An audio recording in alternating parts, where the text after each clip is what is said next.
does that just mean you hold on to that red side last pick for the support? I really like you bringing up the mistakes of Kingzone, Papa Smithy, because people tuning in to only international tournaments so used to SK Telecom, you know, playing from behind and always feeling like they're in control, always having that late game poise, but Kingzone actually seemed to be a bit flustered.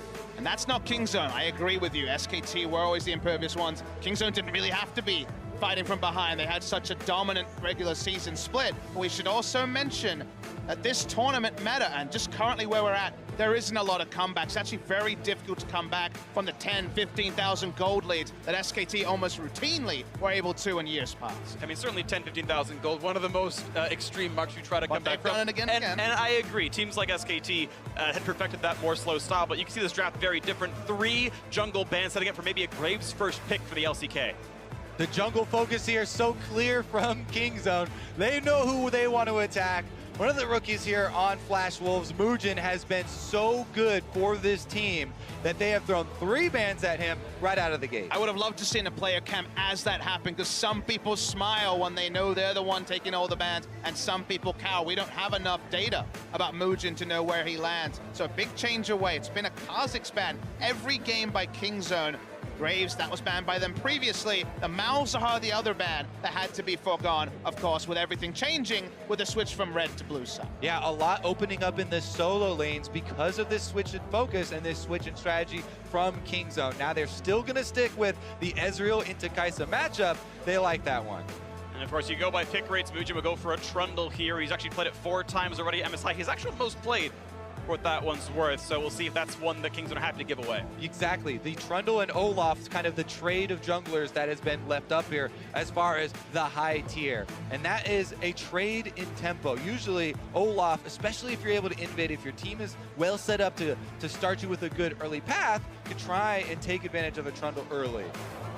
See the crowd responding to the Evelynn hover here. I think the Camille would have been a very interesting discussion point. Wait and see what the decision is. They go for a very early Braum. It's looking at the Tahm Kench, remember, is open, and they do take the Braum here and decide, let's go roll back this bot lane to the Flash Wolves. I think Kingzone is saying, if we can have pushing, if we can have control in the 2v2, if they're on Kai'Sa, we can play our early game plan, and with a Taliyah lock-in, the early game plan is coming together. Definitely agree. I mean, Sword Art on the Braum last game was extremely good, but you can see no hesitation from Kingzone. Immediately go for the Trundle, immediately go for BDD's Taliyah, feels so comfortable on taking control mid and then moving across the map with this champion. We'll see if they can actually execute though. Flashwell is going to wait a while on their jungle pick. They can potentially withstand now 6 jungle bans. Oh, Yasuo shows up, and you'd have to believe it's for the mid lane matchup here. Though Maple has yet to play it at MSI, I don't think you blind Yasuo top for any reason, unless he somehow miraculously shows up into a good matchup. But still, gonna be exciting to watch. Definitely think it's intended for mid lane, but like you say, Frick, could always be flexed to the top lane. And the reason why I like it more than the Zoe that we saw hovered is that with the jungle bans already, Taliyah Trundle with a Zoe on the other side, it was actually quite difficult to win the skirmishes with just a jungle pick there. Zoe needs a winning jungler, I think, to win that 2v2. That was going to get tricky. They didn't want to go for any headaches. Yasuo, with any sort of setup, can make a lot of things happen, and maybe even a Gragas will be considered for the side of Flash Wolves. It's very interesting because Kingzone are pretty clearly trying to force Flash Wolves into an Olaf pick here by not banning out any more junglers. I do think they would continue to whittle down that champion pool. And they've kind of left this matchup open. Even though Mugen hasn't played it here at MSI, he does have a lifetime 3 professional games on Olaf with a decent KDA, so he's very well equipped to take the champion if they really force the issue. If you need any more obvious, yeah, they're like, please, is with the Olaf. Sejuani ban. Well, the only Sejuani we've seen since the group stage started was a support Sejuani. And of course, we've seen Zach as the champion as well, but doing so would see a lot of early pressure. Zach, very frail in the early levels, takes a lot of damage here. So there we go. Will be what Mugen moves to here. Another early game pressure jungler has a knockup on the kid as well. So still something to bring out here to have early pressure and set up Maple's Yasuo. Everybody loves a good Lee Sin, Papa, and the kick is something that he can set up Yasuo with. You mentioned the Gragas, but Lee Sin can be right there with him. It is, of course, a frustration for Kingzone because they thought they'd shut down a Lee Sin when they played RNG in the group stage,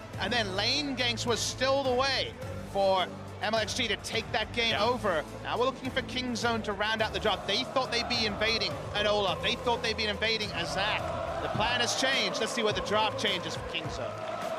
See that very slim pick and ban right there for Lee Sin. I believe he's actually 1 and 2 at MSI so far.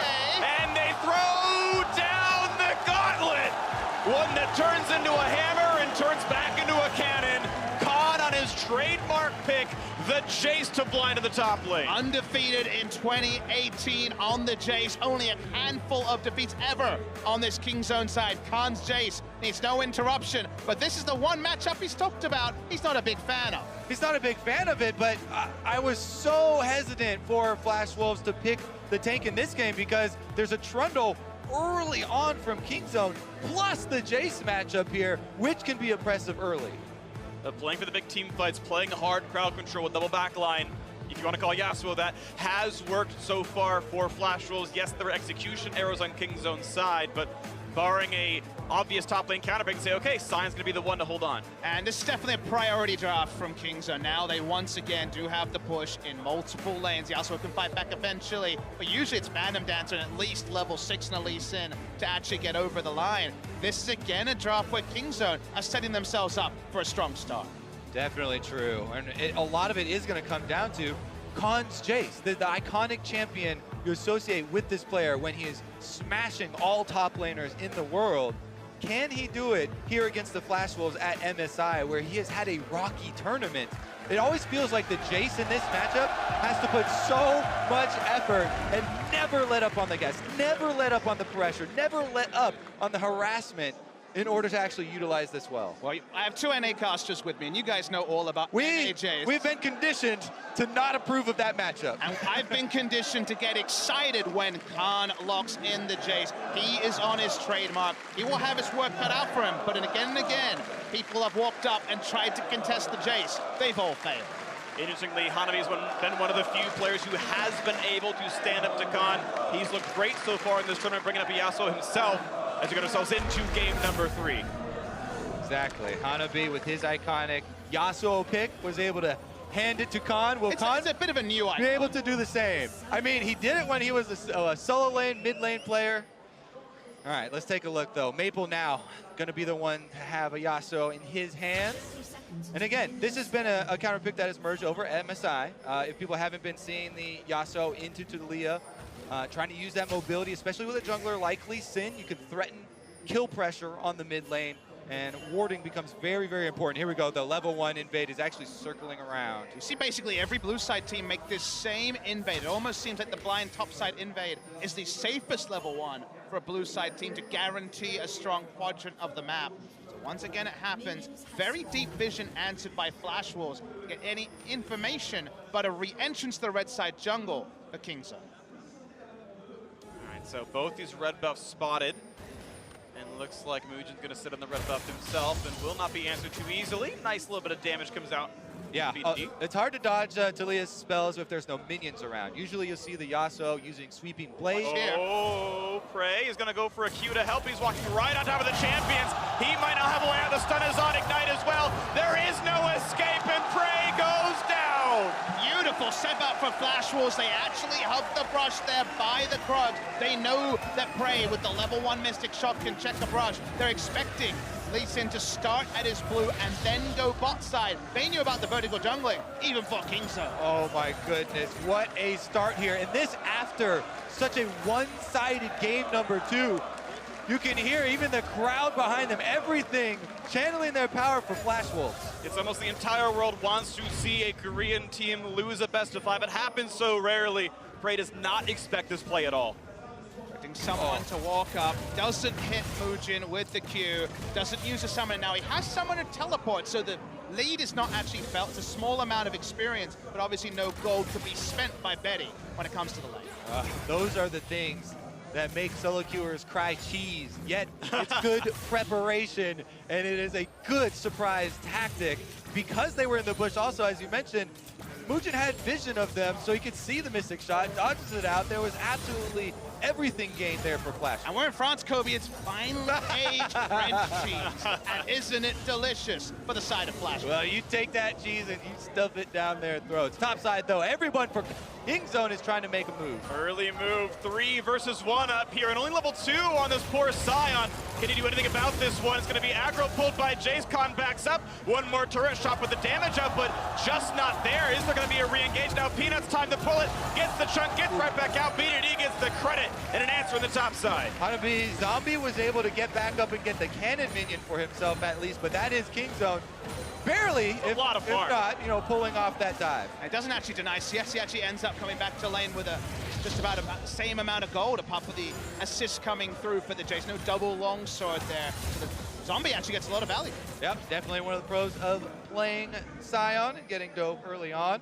Flash Wolves still with the decent gold lead here, holding on to the extra gold from their first blood. Let's take a look at this dive one more time. We can't even repeat what Khan said about facing Sion as Jace. It's not broadcast appropriate. We know about the extra tankiness the Sion will always have. It's well executed by Kingzone, and yet they still need to use extra things like the flash from Peanut to actually pull it off, because Sion, he doesn't go down without a fight. Right, they're not unable to take him down in the first attempt, so they drop tower aggro, able to reacquire it onto Peanut, who has flash.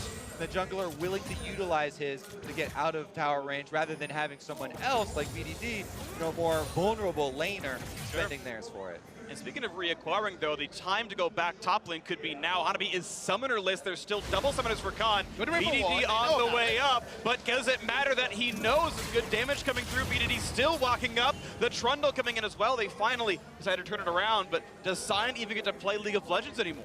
Really love how the observers pulled out and highlighted the ward, because another 4-5 seconds, it's definitely a kill. Just the extra information there allowed him to start walking back as if he had the map hacked. Although it's a forced recall and a walk back to the lane. Khan can shove that in without much of an issue. But even then, Flash will at least get some kind of answer with the jungler spotted topside twice in a row. They get the chicken steal here. Maple definitely the mid laner you want as a jungler. He helps out with almost every Raptor steal for Muujin. And Muujin repaying in kind. Plenty of control here around mid lane. Kingzone are trying to move their control from top side to bot side now. That's why you see Peanut and BDD invading the bot side river. We already saw there's a deep control ward. We saw the Raptors get taken away. Traditionally, you'd like to have control of the top side if you could choose, so that Jace can push freely with no threat of a gank from the enemy jungler. Now they're at least playing around with playing both sides of the map. And BDD was the one to get the last hit in their top lane move as well. So we'd expect him, as soon as he gets to his level 6, he has both summoners available, try and push in, try and open up some opportunity for Kingzone to play proactively. And you can see he's already done the hard work. There's almost no way to get to top side without being spotted by one of the two control wards. So this is Jace with full control of the lane. Big difference from solo queue Jace, of course. Now your team coming in, setting you up so successfully to either prune the wave, to push it, to pull it back. You can do anything you want here as Khan, because you have no worries at all. We'll see what he actually gains out of that one. Right now, it is not a farm advantage, despite that death from before. If turret pressure comes in, if pushing up and allowing Peanut to invade comes through, that'll be a big advantage that Kingzone looks for. The 1v1 might not change in and of itself too sharply.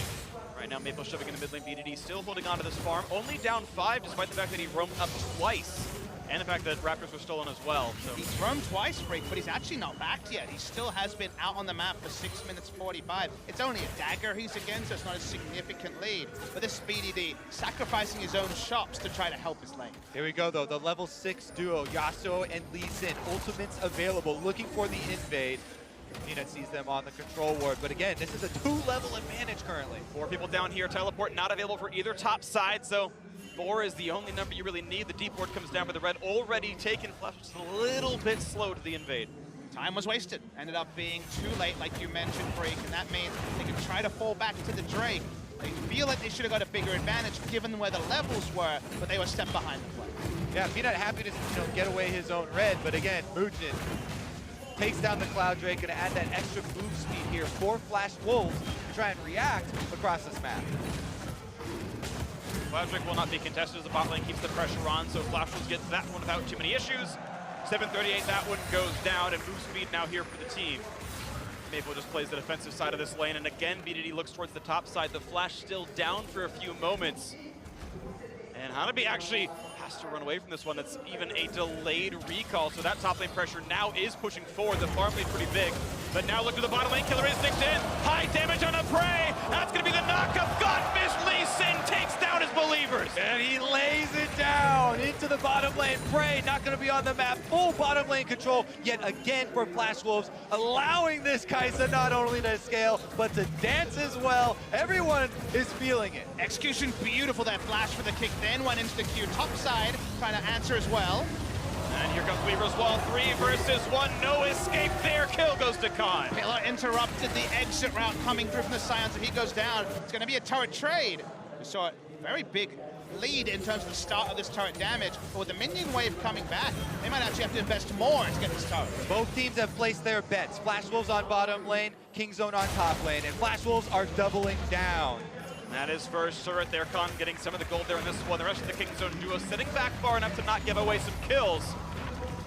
It's a very small win, we should notice. The Yasuo was supposed to be getting free farm in mid and maybe some autos while all this happened. Because Gorilla and Prey got to lane, it took the extra time. They needed to invest the Yasuo's time, and that's the small, very small 0.1 that Kingzone were overall on the map play able to take from the side of Flash Wolves.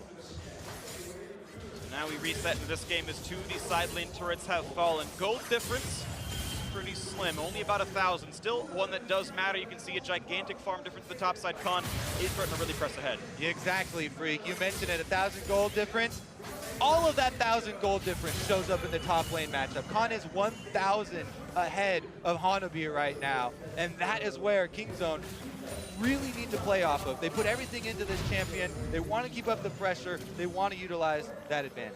Watch the replay of this turret dive. Started with just the Killer Instinct, but I want to watch Moonjin. He takes it in, flashes early. There is no frame to respond there for the Ezreal. He had flash up, it didn't matter. Nice execution. Hand of God takes no chances. They finish it off. Quick work, though, is going to cause the rotation here for Flash Wolves up to mid lane. They bring most of the rest of the stragglers here to be able to join. I was surprised to see Hanabi even on the Scion here. The possible ultimate is not available, so it's not like they're going to have him charging ahead for a dive. But he doesn't really want to be in lane against the Jace with 2 finished items here, you know, working towards, I would imagine will be Youmuu's first for the Jace, so he decides to just wait till the minion wave is pushed in. There is a fallback objective here for Kingzone on the top side, the Rift Herald that Muscurin mentioned. Always been a heavy priority for them between 15 and 20. When you have a Jace against a Scion, you're definitely looking forward to picking up the Rift Herald for yourself. Yeah, Rift Herald also so easy to take when you've had early game leads in almost all of the games in group stages. Right now, though, we are going to have a little bit of vision in mid here as Moonjin knocked right back out by Khan. A trade with the ultimate, though. He did kick back. Of course, an easier cooldown for Khan to get rid of. Last Breath acquisition range got buffed a few patches ago before the Yasuo meta was upon us.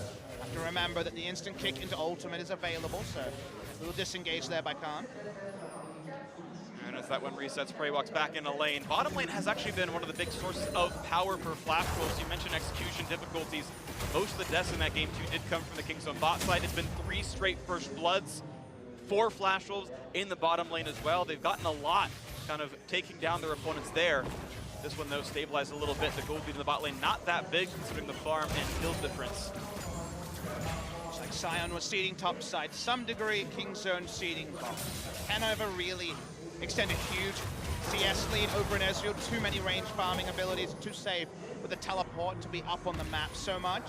Meanwhile, top side, we see Khan again for the first time. Hasn't spent his gold, but I imagine a nice purchase coming for him in the near future. Yep, and they're working around his pressure that he's been able to carve out on this map. Constantly pushing in. Scion allows for an easy Rift Herald take.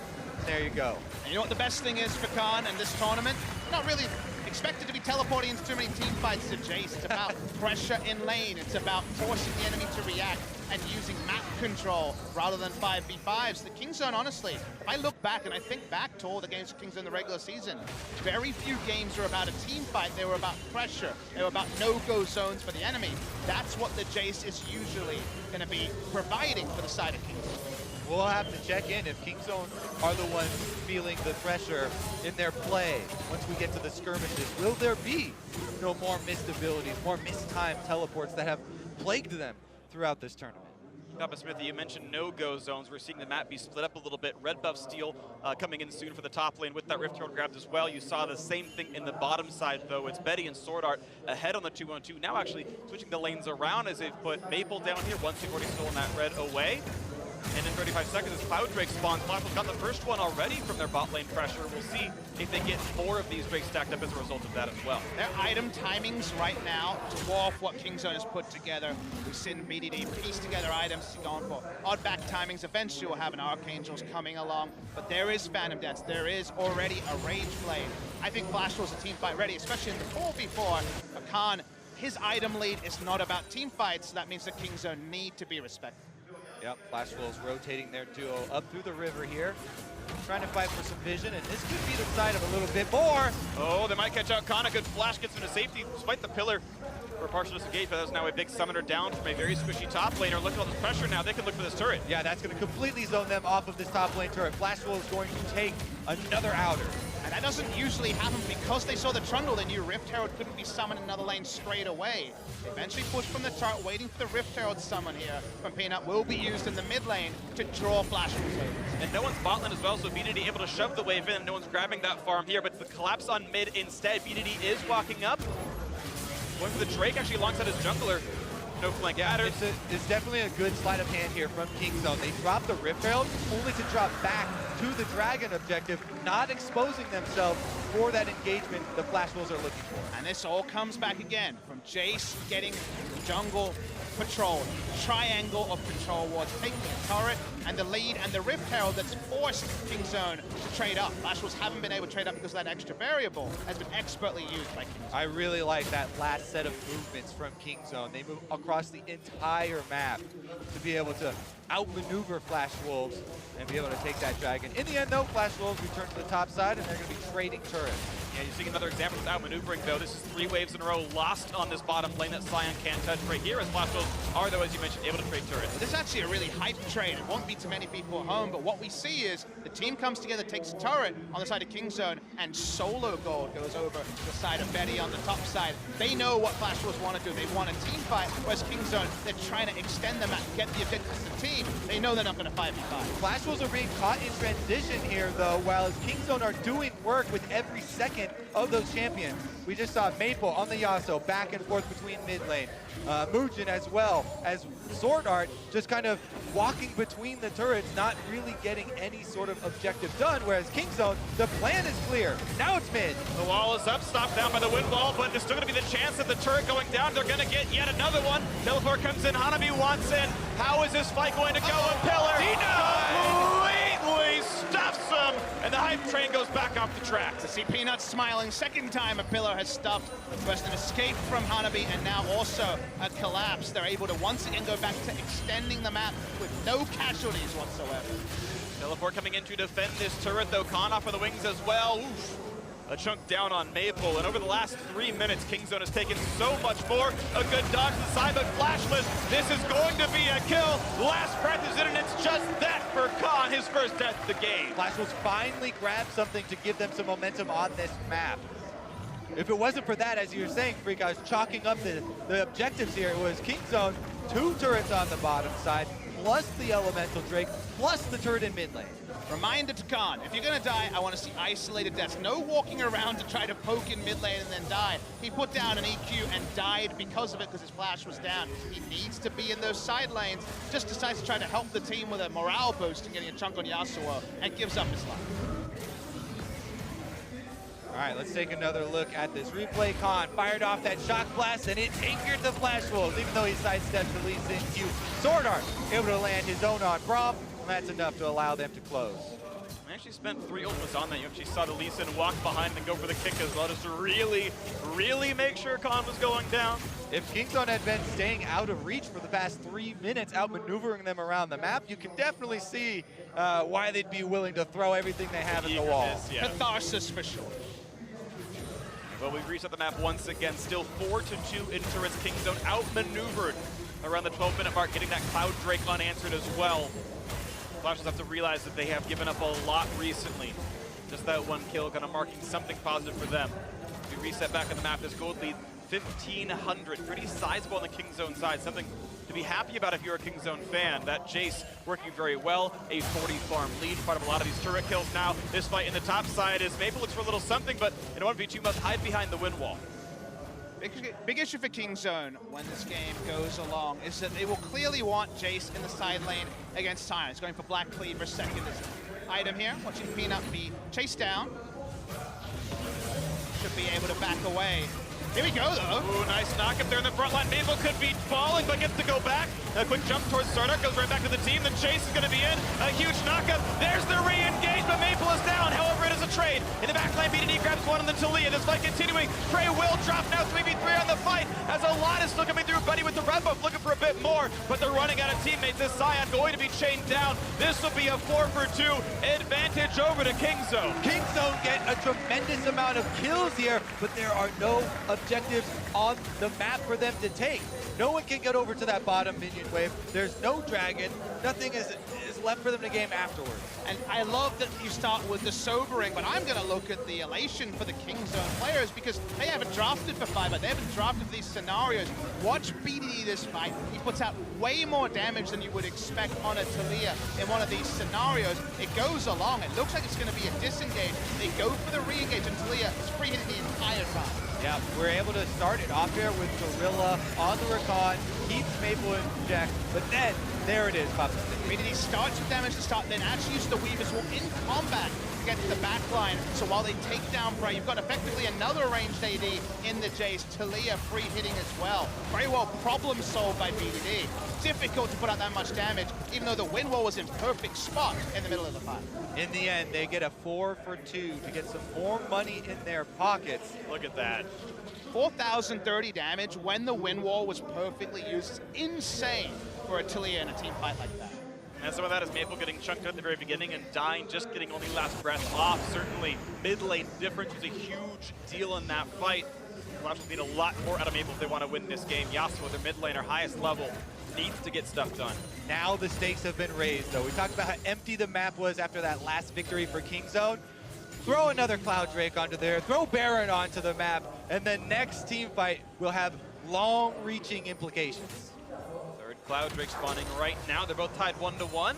Vision control could make Gorilla a target. Slowed down. Here comes the rest of the team. Jumps back to the squad and yeah, finds his escape tools. Not a problem there, but he's now missing a couple of cooldowns. Flash is once again playing with the Fog of War, looking at what wards might be around. Some damage to this Cloud Drake. Very hard for them to walk up like this. Jace reveals himself. Bot lane, they know that a kick could just spell doom and a Yasuo ultimate. So very, very tricky to actually contest vision when Jace doesn't want to be grouped 5v5. So many summoners burned in that last fight as well. The carry's going to have to play a lot more carefully. Here we go, the Dragon Beam started up. It gets burned down very quickly, but they're on to Hanabi on the top side. Hanabi might be okay trading his life for a Drake, but the Drake resets anyway, but quickness being burned on Gorilla is actually a pretty important cooldown to miss out. The AoE ground control is gone. Wall cut off by Wind Wall, but that means they don't have that combat tool, so Cloud Drake will be picked up. The poke out from Khan as well, and Kingzone yet again find the way to outmaneuver their opposition. They're able to chunk down Hanabi on the top side. They use Gorilla's engagement to get a huge chunk and then attempt the Weaver's Wall to cut them off. In the end, Drake acquired mid lane push as well. Down, not gonna back on this one. Didn't even mention it, but we see Wind Wall and also the Braum Unbreakable, the two tools that short the wall from BDD. It's why, once again, his role in the last team fight was so strong. But when it comes to the objectives plays, they're usually so clean. Weaver's Wall behind the turret, take the turret. That's going to be hard.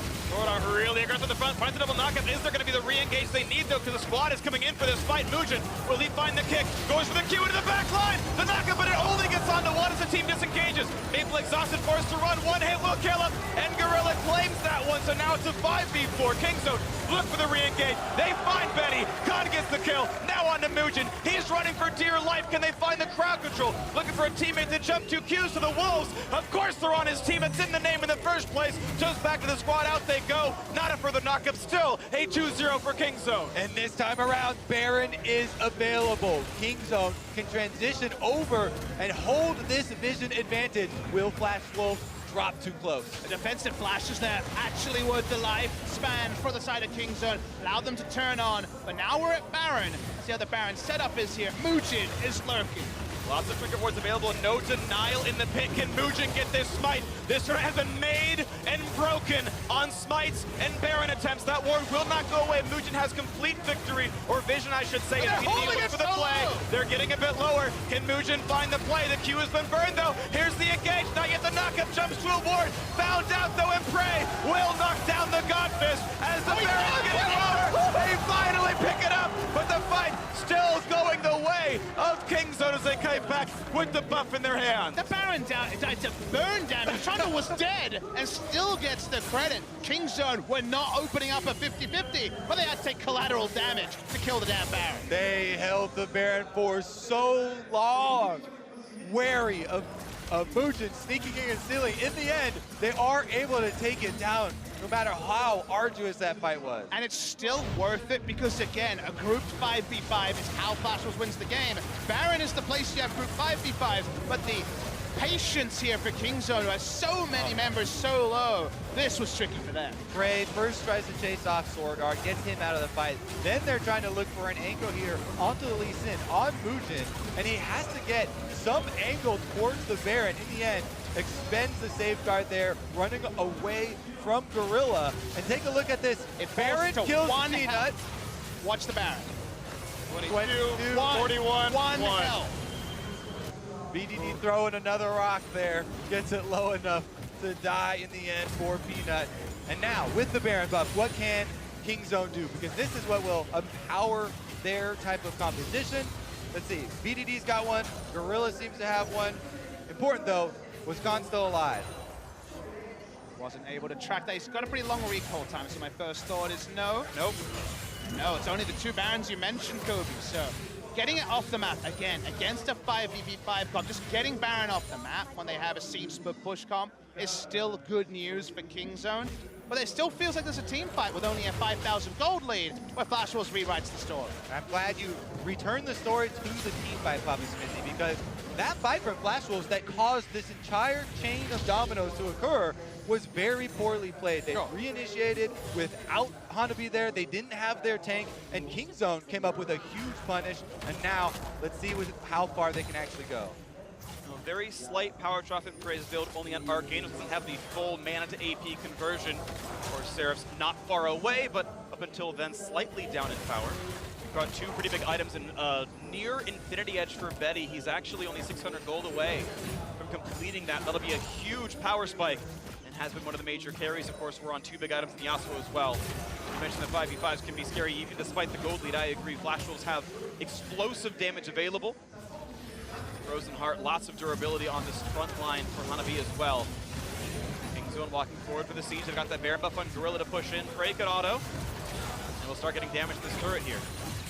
They've been pushing in bot side. Takes a long time to actually get to the inhibitor turret. You can see Flash Wolves do seed this mid lane inner turret. They're going to have to give that one up. Baron buff only another 30 seconds. So pretty much the last wave for Kingzone to keep pushing. I really like how they're using BDD to hover topside and Gorilla to empower the minion wave in mid. That way they're able to get all of these outers done with and increase their gold lead first. One might block off some of the rotations here as they continue to siege topside 4 versus temporarily 3. Mugen on the wrong side of that one as it falls. Keep track of the wall cooldimers. Actually, Khan on the bottom side is almost done with that inhibitor turret. Accomplishing a lot on that bottom lane as the top lane siege continues as well. Baron buff timing out in 5 seconds. With that signal, a re-engage for Flash Wolves. Not before the turret falls, and they're going to give up for the inhibitor, but now Khan has to run away. Still Flash on cooldown for a few more moments. Waiting for that timer to come back, though. Getting away at 200 HP. The Flash, the flap into the face, and that will be a solo kill. A little bit of help because of Betty on the side, but top inhibitor is down. Now will there be a re-engage? No, they're going to get away from this one. Oh, the chase, though. Maybe he can stop the recall. Yes, they all turn it around, and Maple bit off more than he could chew. That was definitely some masturbating right there. Oh, boy. Clean stuff from Kingzone. They don't play recall. Unfortunately, I've KO'd Kobe. He's out for a little bit. Not sure why. Kingzone get that extra kill. Remember, they had to use Flash on Hanabi to actually go for the kill. The Void Seeker hit, but he wasn't in range to use the Killer Instinct to pass the kill to Betty. However, Flash Wolves, with everything falling away, can jump onto the ocean. Yeah, they'll take the consolation prize down here, but Kingzone very happy with the work that they were able to get done. during that Baron. And you can see it in his eyes a long ways away, Papa. He can use a minion wave to chase, but that's a classic Yasuo right there. That second dash. Oh. It's like, they'll go ahead and recall. They're going to finish the recall, so I'll get my chase down. Yeah. But no, they cut it off, and now they're looking to cut off the last inhibitor turret as well. Siege is here in the mid lane. A quick channel for Hanabi. Can't find the engage just yet. It's slow on the Peanut, but no hard push just yet. Sion's got to hold the front line. They need a good ultimate. That last breath could make the back line die with a good kick. Mugen needs to be the facilitator for that. They know teleport's on Jace, otherwise Sion's actually going to come from the backside. All right, teleport looking for the play, but Weaver's wall is in. BDD to stop him, and actually immediately cancels the unstoppable onslaught. There's the knockup. They've isolated Sion. He will drop, and there's going to be the backline access. Killer Instinct did what Maple could not. This is the huge fight for Flash Wolves. BDD falls. It's 3 for 1. What a battle! And Hanabi sacrifices his life to force the 5-on-5 team fight Flash Wolves needed to stay in this game. Mugen still going to the backside, got the kick, and that's all that was needed for the Killer Instinct to follow. They're going to roll through and probably get an inhibitor here. Betty had the Infinity Edge done and was in range to follow up the Lee Sin kick. We all thought about the Yasuo, but it was the assassination from the bot lane that led him to +2 kills and 2 turrets in mid. Doesn't actually end up being the inhibitor because of the collateral damage already done top. Baron buff spawning in 50 seconds. They'll get the first look at vision there. They'll have to fall back. That's a preview of the team fights we've been alluding to for the better part of 28 minutes. It's all about getting backline access, and like you say, Hanabi had to give up his life to even give them a chance. A worthy sacrifice here. Sion gonna get 2 lives. He goes in, as he said, BDD cancels him immediately, and then he gets focused down, but you still have to respect the arrival. Betty, Killer Instinct into the back line, destroys Frey before he even turns around. From there, of course, the dominoes fall 1 by 1. Dominoes, an analogy we've used a lot today. That is the sort of fight the Flash has been frustrated upon for a long, long time. See the damage dealt here. Wasn't even the Yasuo. All about Betty. Yeah, still did a good job in the front line as well. A great sword art ultimate managed to set up the big ult in front. And 1,250 of that Sion damage was done in zombie mode. Oh, yeah. That's like, why you run Glacial Augment. Glacial Augment allows you to go for that chase down, and he was able to get off quite a few punches.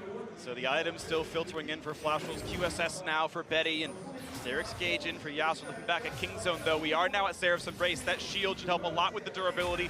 Life still in for the Ruin King as well. Frey might not be assassinated so easily again. We are now at Jace with no teleport to match him in the bot side. It's mid lane. Oh, he doesn't catch out Betty. That's still a free firing Kai'Sa, but still, they will knock down Hanabi right away. Gets shattered in the front of the team fight, and this time around, there is no assassination.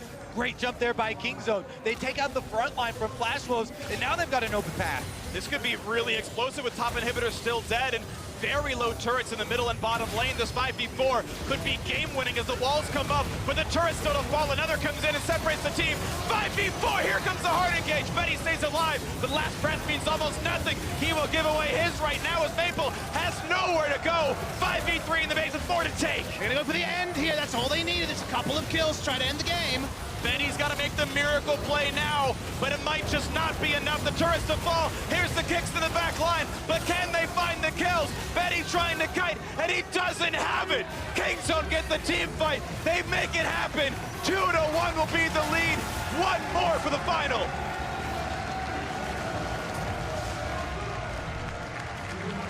Man, did they have to work for it in this series, but Kingzone are going to move up 2-1. Kingzone we trust read one of those fan signs. This is the comp that has been their bread and butter ever since Khan and BDD came online on this team. Even before Peanut joined them this year, they were all about winning with that Jace. It still was the prototypical Jace game, but that one failed execution in mid lane was the sort of thing they were avoiding the entire game. They only really had one mulligan this game.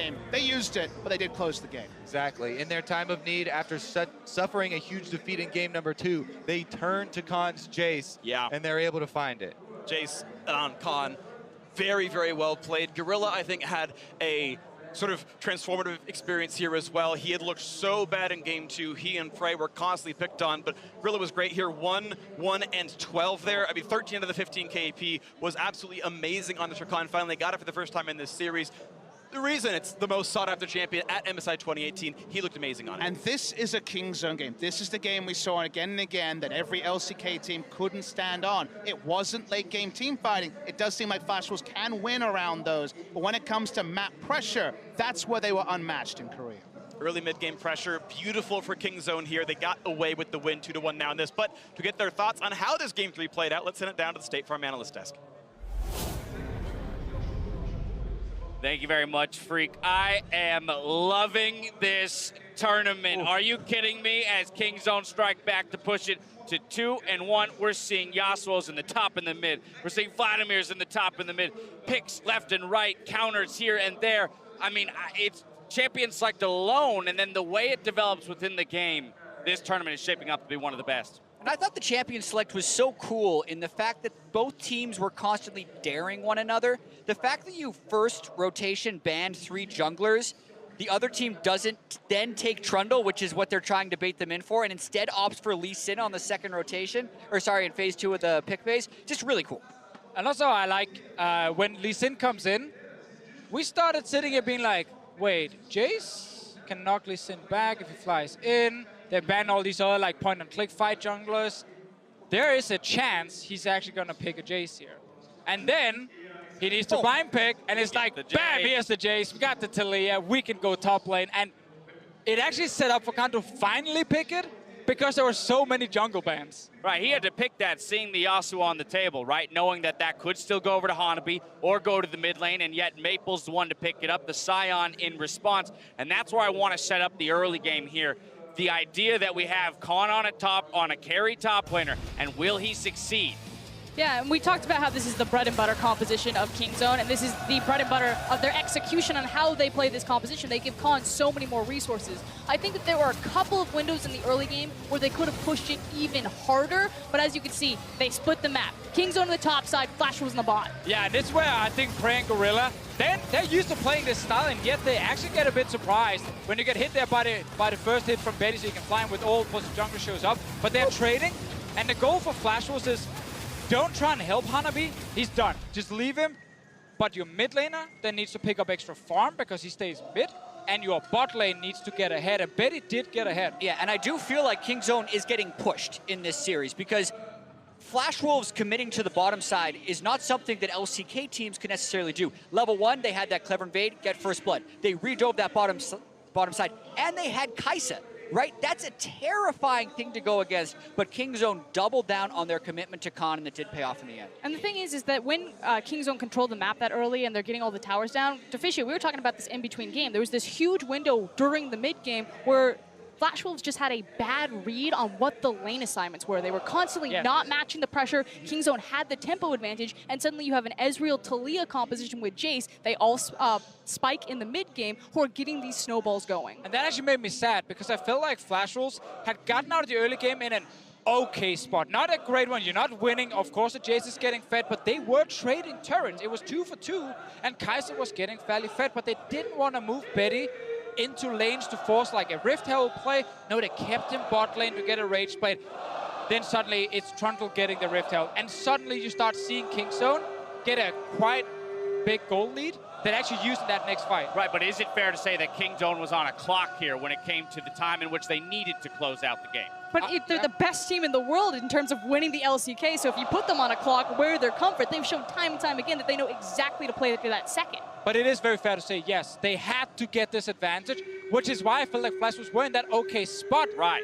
Until the turrets start falling. Right, so that's why I want to take a look at this mid-game for Flash Wolves and how they navigated, knowing that if they could just outlast, make it to that late game, they could possibly win this game. Some missteps here and there.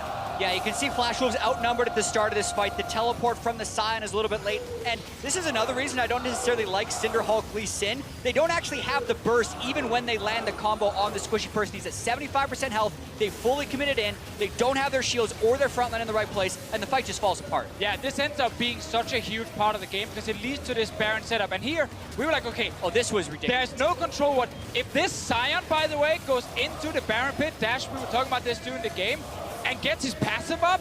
Look how low they are. So they're not going to be able to do this, but all of Flash Wolves are like, we're kind of dancing around, hoping maybe we can steal.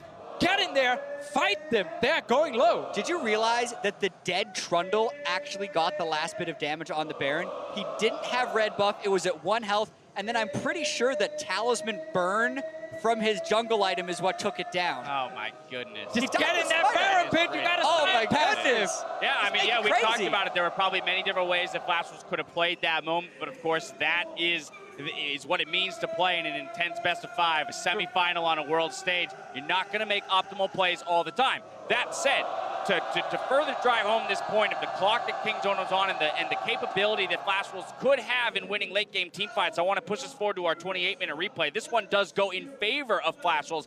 Betty showing why Kaisa is such a strong pick. And Prey plays this as well as he could have possibly done so. He almost gets out of this, but it's Muujin that follows him all the way through that then allows Betty to get into the back line. And we're pausing the replay here on purpose to highlight one really awesome thing. Everyone right now is looking at this knocked up Trundle and where's Yasuo going. No one is thinking about Betty. So when Muujin actually gets to kick the Yasuo out of the fight, it sets up the perfect ult from Betty's side. Because again, no one is paying attention to him. So when we roll it, notice when he jumps in, he actually gets an isolated 1v1, and everyone else is in this massive pit looking at the Yasuo ult, and that's why Flashwolves can win it. Sadly for them, because they are down. Even if you can take this one fight, if you lose the next one, which you guys can probably see from the little spike going back up towards the end, well, then you lose the game. And unfortunately, it was kind of key situations on different members. It was the top laner Hanabi in the very last team fight, you know, that Sion getting taken down early, suddenly they lose the frontline tank, and Kingzone can just rock into the Nexus and take everything. And also Maple getting caught repeatedly right in front of the Baron. Just two little instances that really turned the tides. Yeah, Flashwolves actually felt like they were on the clock for some reason.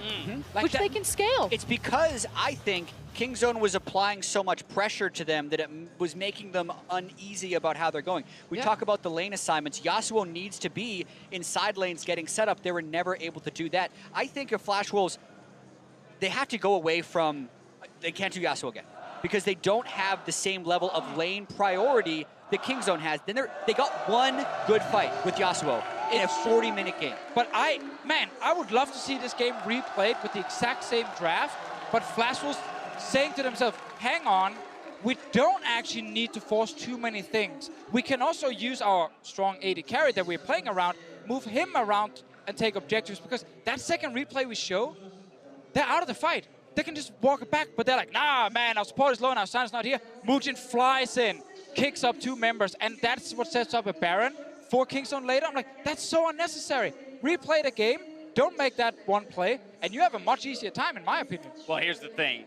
Kingzone with red or with selection goes back to red side, so unlikely that we'll get exactly the same compositions coming through. But once again, now Flashwolves have to put back-to-back wins together if they want to go challenge RNG for the MSI title. For Kingzone, this is a roster that internationally, to some degree, as individuals, has underperformed, has choked in major best-of-5s, and so they're the ones trying to live up to this aura, this identity that was built largely by SKT for the Korean region. So, on both sides of the coin, I want to know what we're looking at here for Game 4. I actually think it makes it much easier from red side to find the counter pick for Khan. I think Kingzone now have a read that put him on the carries, give him the resources. This works much better for us, and I have a feeling that that's what they're going to look towards. Yeah, and I want Kingzone to double down.